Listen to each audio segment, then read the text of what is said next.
بسم اللہ الرحمن الرحیم۔ السلام علیکم سامعین، فیکٹس پلس ٹی وی کے پلیٹ فارم پر آپ سب کو خوش آمدید کہتے ہیں۔ آج کی ویڈیو میں نگورنو کاراباغ میں جاری جنگ میں روس، فرانس اور ایران کے کردار کو دیکھیں گے اور آذربائیجان کی فوج کی کارکردگی کا بھی جائزہ لیں گے۔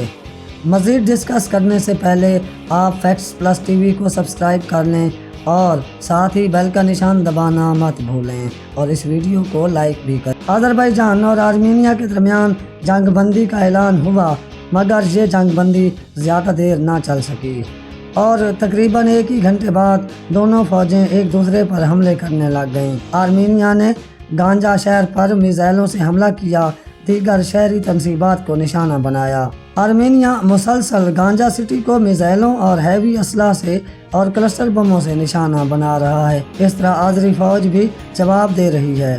آذری صدر نے آج ایک بار پھر یہ اعلان کیا ہے کہ وہ خون کے آخری قطرے تک لڑیں گے، جبکہ روس اور فرانس نے اس جنگ میں ایک بار پھر ایران سے مدد لیتے ہوئے آذربائیجان کی پیٹھ میں چھرا گھونپ دیا ہے۔ ایران فرانس کے سول ایویشن کے طیاروں کو ثبوت ہونے کے باوجود راستہ دے رہا ہے، جن میں اس نے سواریوں کے بجائے ہزاروں ٹن اسلحہ آرمینیا کو پہنچایا ہے اور یہ ابھی تک پہنچا رہا ہے۔ اسی طرح روس نے بھی ہنگامی امداد کے لیے استعمال ہونے والے کارگو طیارے ایران کے راستے آرمینیا اسلحہ پہنچانے کے لیے استعمال کیے ہیں۔ یہ اسلحہ جو روس اور فرانس سے آیا، اس کی مقدار ہزاروں ٹن میں ہے اور یہ ابھی تک آ رہا ہے۔ حالانکہ عالمی قوانین کی یہ کھلی خلاف ورزی ہے اور 1944 کے سول ایویشن کنونشن کی بھی خلاف ورزی ہے۔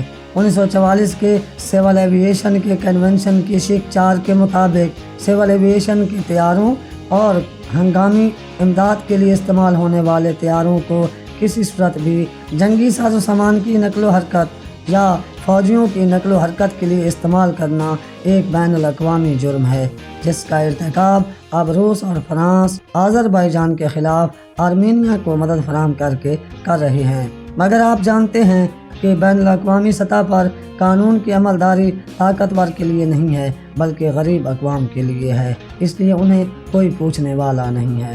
اس کے علاوہ ایران نے بھی آخرکار آذربائیجان کو دھوکہ دیا ہے اور اس نے آذربائیجان کے فراہم کردہ ثبوتوں کے باوجود روس اور فرانس کے طیاروں کو آرمینیا اسلحہ لے جانے کے لیے راستہ دیا ہے۔ بہرحال آذری فوج فتح مند ہو رہی ہے اور مسلسل آگے بڑھ رہی ہے۔ انشاءاللہ جلد نگورنو کاراباغ میں آزادی کا سورج طلوع ہوگا۔ آج کے لیے اتنا ہی، مزید تفصیل کے ساتھ اگلی ویڈیو میں حاضر ہوتے ہیں۔ آپ اپنے گھر والوں، دوستوں کا خیال رکھیے گا، ہمارے اس چینل کا بھی۔ اللہ حافظ۔